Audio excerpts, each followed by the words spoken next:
Hai, My Murah for You di sini. Hari ini, saya akan menerangkan filem thriller drama Amerika yang dipanggil The Thinning. Ia adalah 2039 dan bumi telah menjadi terlalu ramai penduduk. Umat manusia diambang kematian. Pertubuhan Bangsa-Bangsa Bersatu mengisytiharkan bahawa semua negara mesti mengurangkan populasi mereka sebanyak 5% setiap tahun. Mengikuti perintah tersebut, Amerika Syarikat melaksanakan peraturan yang dipanggil The Thinning. Dalam penipisan, pelajar mesti menghadiri ujian standard setiap tahun. Dalam ujian, sesiapa yang gagal dihukum bunuh dengan menyuntik dadah. Filem ini bermula ketika Lina Michaels mengajar seorang kanak-kanak sekolah menengah bernama Simon. Simon nampaknya suka menyelesaikan persamaan, jadi dia meminta sesuatu kepada Lina. Dia mengeluarkan sekotak kanta dan menyerahkannya kepadanya. Sebaik sahaja Simon memakainya, dia dapat menyelesaikan semua masalah matematik. Di tempat lain, kami diperkenalkan kepada Edward Blake Redding, anak kepada Gubernur Texas, Dean Redding. Dia menyelinap keluar dari rumahnya pada waktu malam dan bertemu teman wanitanya, Ellie Harper, di dalam keretanya. Blake mula bercakap tentang ujian yang mereka hadapi keesokan harinya. Ellie sangat gementar mengenainya, tetapi Blake meyakinkannya bahawa dia akan lulus.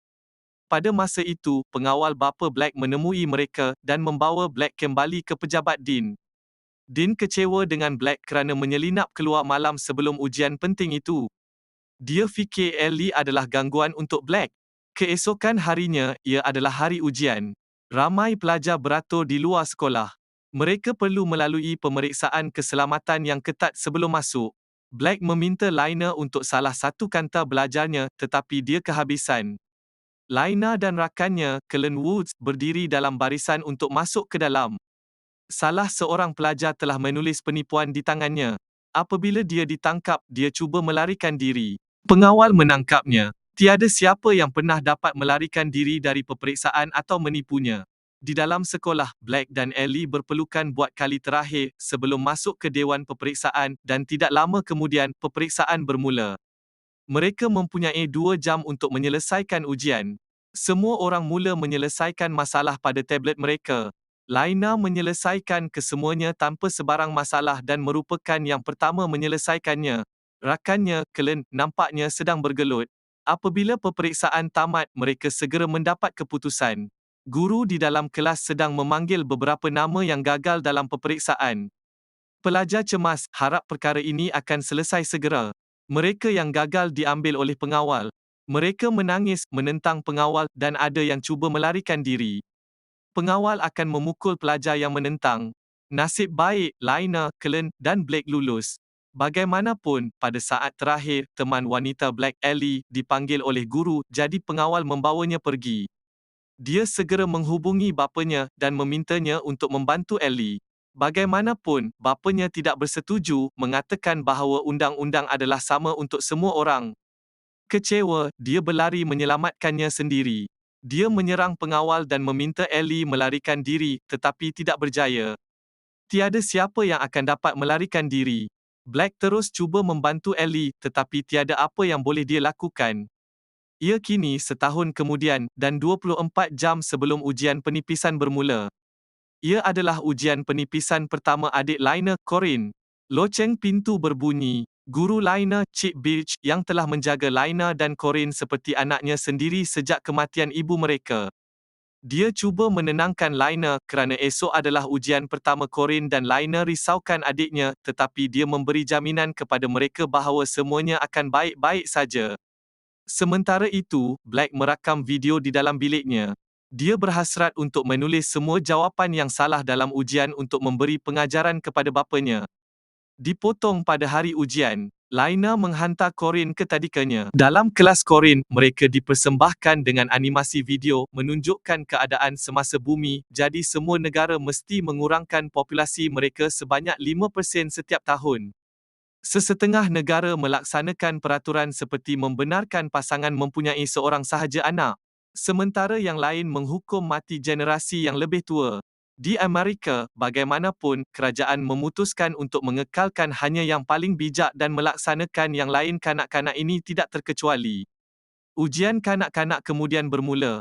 Guru mereka sedih kerana beberapa kanak-kanak akan dihukum bunuh. Syukurlah Corin lulus ujian. Laina dan Kellen memasuki sekolah untuk ujian mereka juga. Ujian bermula dan tamat dalam masa yang singkat. Sementara itu, Gubernur Dean menemui rakaman Blacks dan gelisah.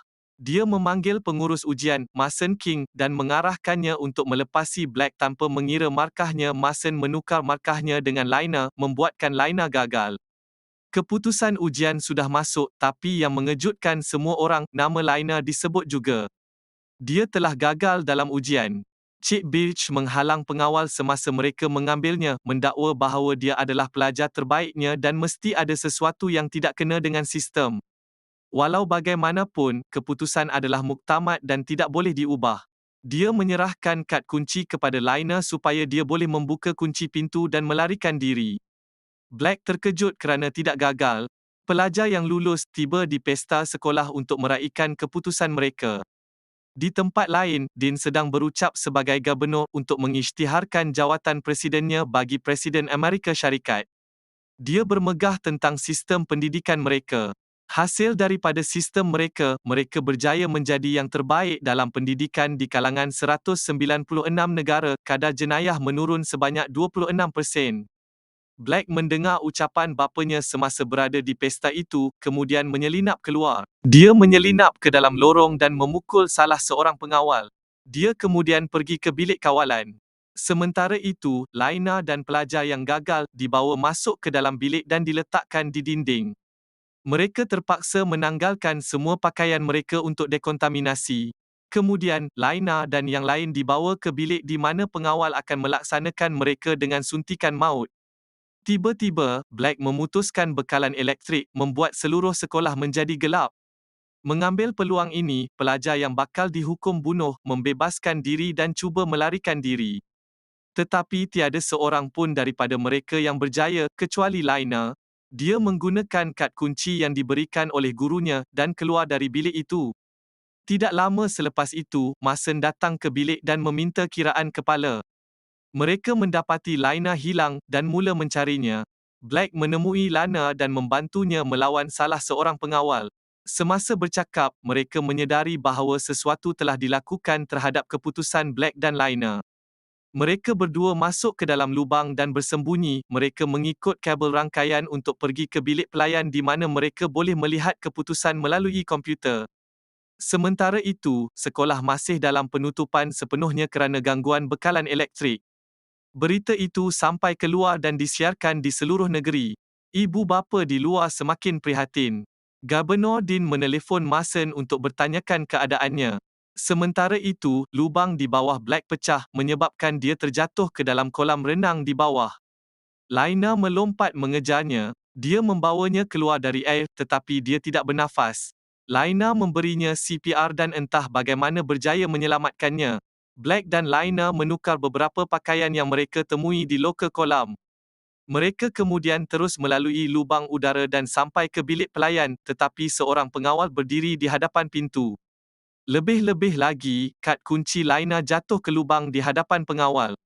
Dia tidak perasan kad itu tetapi sekarang dia perlu mendapatkannya kembali entah bagaimana. Rancangannya adalah untuk pergi ke makmal sains dan menyambung tali dengan magnet untuk menangkap kunci melalui lubang, jadi mereka pergi ke makmal untuk mendapatkan peralatan yang diperlukan. Namun, di dalam makmal, mereka membuat sedikit bunyi menyebabkan pengawal menghampiri makmal. Mereka cepat-cepat cuba melarikan diri. Laina berjaya kembali ke lubang angin tetapi Black terperangkap bersembunyi di dalam makmal. Laina bergerak melaluinya untuk menangkap kunci. Dia berjaya mendapatkannya separuh jalan apabila tiba-tiba, seorang pengawal menangkapnya. Tetapi ternyata Black yang menyamar sebagai pengawal. Dia telah memukul pengawal itu dan memakai pakaiannya. Tidak lama kemudian, pengawal yang diserang mereka berdua tadi memberitahu Mason tentang mereka. Dia mendedahkan bahawa Laina mempunyai kad kunci bersamanya. Mason mengumpulkan semua guru bersama-sama, mengesyaki bahawa seseorang telah memberikannya kepada pelajar mereka. Apabila Cik Birch berada di dalam bilik bersama guru lain, dia bercumbu dengan guru lain dan berjaya mengambil kad kuncinya. Mason terus memeriksa guru untuk kad kunci dan kad pengenalan mereka. Birch menyelamatkan dirinya dengan menunjukkan kad itu. Memandangkan guru lain tidak memilikinya, Mason mengugutnya untuk memberitahu mereka di mana Lina berada. Bagaimanapun, dia menegaskan dia tidak tahu apa-apa kerana Mason mengalahkannya. Lina akhirnya sampai ke bilik pelayan. Dia membuka komputer menggunakan kad kunci tetapi Mason melindunginya dengan kata laluan. Dia kemudian menghantar teks kepada Cullen yang pandai menggodam untuk memberikannya akses. Selepas beberapa lama Cullen menerima teks Lina. Dia membantunya melalui komputer Mason. Lina kemudian mencari keputusannya dan mendapati dia mendapat 98% tetapi masih gagal, manakala Black mendapat 15% dan lulus. Dia melakukan lebih banyak penyelidikan dan mendapati bahawa Ellie juga telah mendapat 88% dan gagal, manakala yang lain yang kurang markahnya lulus. Lina menyedari bahawa sistem penggredan dicurangi dan Gubernur telah gagal sesiapa sahaja yang dia mahu. Lina menghantar fail dengan grade yang dicurangi kepada Cullen. Tetapi tidak lama kemudian, kuasa dihidupkan semula dan Mason melihat bahawa dia berada di dalam bilik pelayan. Lina menyedari ini dan berlari keluar. Walau bagaimanapun, Mason menangkapnya dengan serta-merta. Blake pula masih menyamar. Dia bersama pelajar yang gagal. Dia mengarahkan pengawal untuk membawa mereka ke Dewan Rekreasi bersama pelajar lain. Tetapi pengawal itu enggan, jadi mereka bergaduh. Pengawal menghalangnya dan mengetahui identitinya. Pada masa itu, Cullen menerima mesej Lina dan terkejut melihat keputusan yang dicurangi. Cullen berkawan dengan pembawa berita, jadi dia cepat-cepat menghantar email itu ke saluran berita. Laporan itu menyiarkan berita yang menunjukkan resit pertengkaran dalam keputusan. Selepas gambar itu bocor, Gubernur itu dipanggil oleh ketua partinya yang mengancam untuk mengambil semula pencalonan presidennya. Tidak mahu membiarkan perkara itu berlaku, Dean Redding melemparkan semua tuduhan kepada Mason dan berpura-pura bahawa dia tidak bersalah. Dia cuba membuktikannya, jadi dia tidak mempunyai pilihan selain menghukum mati semua yang sebenarnya gagal termasuk anaknya sendiri, Black. Di sekolah, Mason dan pengawal membawa Lina ke bilik penipisan untuk menghukumnya dan Black yang lain juga ada di sana. Mason memanggil Dean untuk bertanya sama ada mereka perlu meneruskan hukuman mati kepada pelajar. Tetapi Dean menyuruhnya berhenti. Dia mahu pelajar yang sebenarnya gagal dihukum bunuh termasuk anaknya sendiri. Pengawal membebaskan Lina dan pelajar lain yang benar-benar lulus ujian. Lina mencium Black tetapi pengawal membawanya dan yang lain yang gagal. Mereka melaksanakannya dengan menyuntik mereka dengan dadah. Apabila penutupan berakhir, Lina bertemu semula dengan adik perempuannya, Corinne dan Cik Birch. Dipotong beberapa jam kemudian, kita melihat mayat pelajar yang dihukum mati dibawa ke bawah tanah di dalam lift. Pelajar-pelajar mula bergerak, mendedahkan bahawa ubat yang disuntik adalah ubat tidur mereka berhenti apabila sampai ke tempat seperti kilang. Ia dipenuhi dengan barangan yang dikeluarkan oleh syarikat teknologi Asuru Global. Ramai orang bekerja di kilang. Pada masa itu, Black terkejut apabila menyedari bahawa salah seorang daripada mereka sebenarnya adalah Ellie, teman wanitanya. Ini menunjukkan bahawa pelajar yang sepatutnya dihukum bunuh sebenarnya dibawa ke bawah tanah untuk bekerja sebagai hamba kepada syarikat berjuta-juta. Ini semua dirancang oleh kerajaan sebagai strategi untuk mendapatkan buruh percuma. Langgan untuk lebih banyak video seperti ini, hidupkan pemberitahuan dan tinggalkan suka untuk membantu saluran keluar. Terima kasih kerana menonton.